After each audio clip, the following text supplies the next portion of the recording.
Petit Lapin les salua puis entreprit de traverser les fourrés.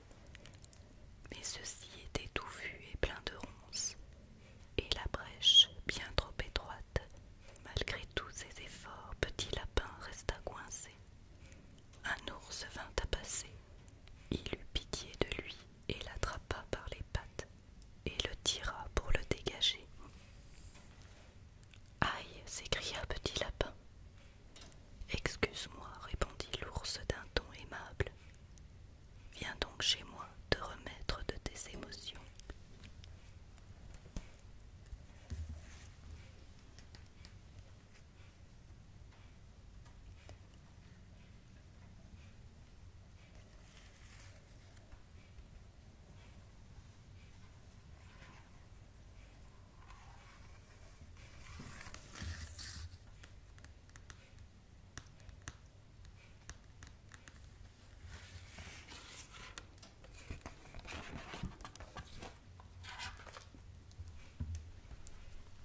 Petit Lapin accepta volontiers l'invitation, car sa fourrure était sans dessus dessous et ses pattes toutes endolories. Une fois qu'il eut repris des forces, il expliqua à l'ours qu'il cherchait le printemps. Voyons, lui répondit celui-ci, songeur, j'ai bien aperçu le printemps derrière la grande colline, mais la neige reste très épaisse et recouvre le chemin. Essaie de faire de tout petits bonds pour ne pas t'enfoncer. Voilà mon conseil.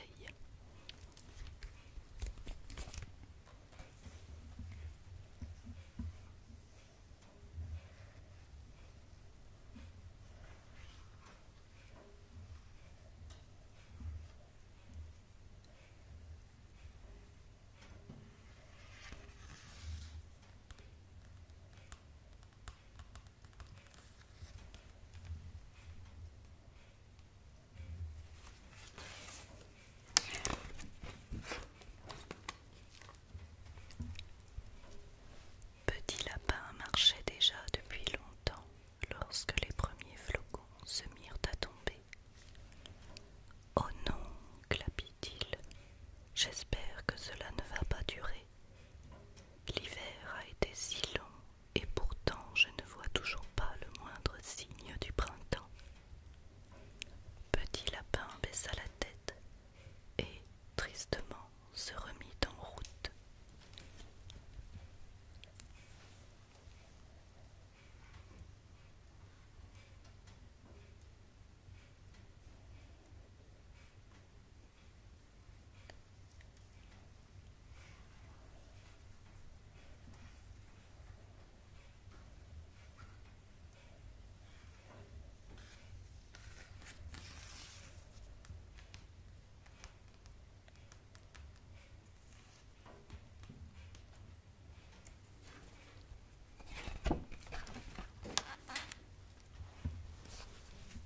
Les flocons se mirent à tomber de plus belle et bientôt le vent se leva. La neige tourbillonnait autour de Petit Lapin et entrait dans ses oreilles. J'aimerais tellement être au chaud dans mon terrier, gémit-il.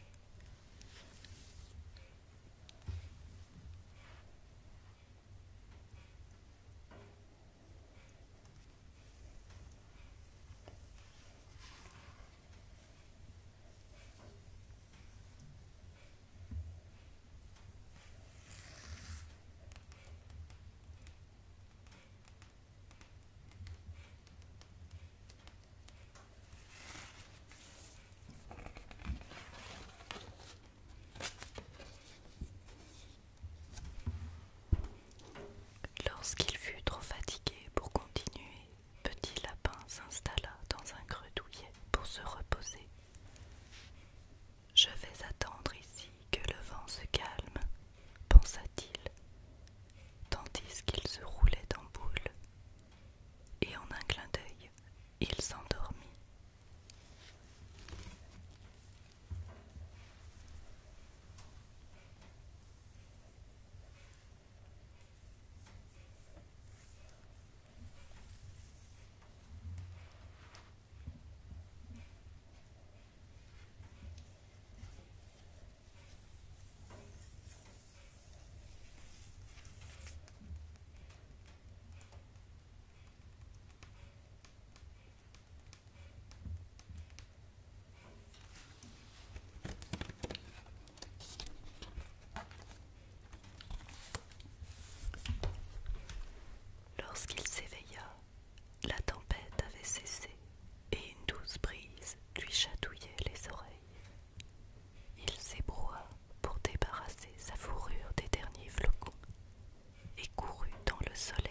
jusqu'au sommet.